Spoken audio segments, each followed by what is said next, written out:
Why is it happening? I think if you look back since the year 2000 to today, there's about 50 million more children in primary school than there were that period. A lot of that expansion, very rapid expansion of enrolment in school, has happened as a result of campaigns for the abolition of user fees in primary education. So you go back to the year 2000, about children had to pay to go to primary school in 92 countries around the world. And this was recognised as a violation of children's rights, which are guaranteed in international human rights law, as well as in most national constitutions. There were big national campaigns for the abolition of those fees, and suddenly millions more children enrolled in school in many countries around the world, particularly in Africa, I would say.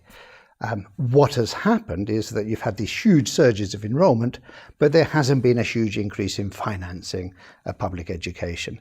And so you have a situation where, if you go to rural communities in many parts of the world, you'll have over 100 children in a school with a teacher who's overwhelmed, often undertrained, and the quality of education has gone down.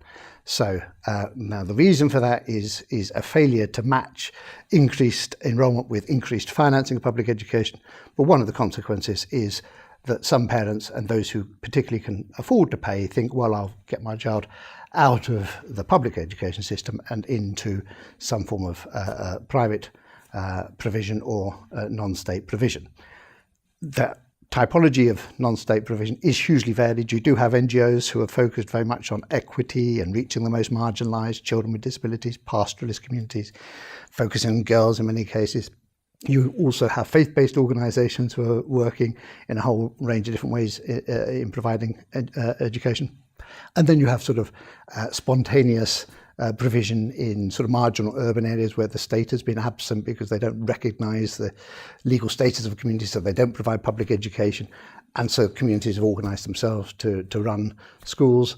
And then you have the phenomenon, much more recent phenomenon, of commercial for-profit chains who I think are coming in to try to exploit this situation and trying to make profit off the backs of relatively poor parents.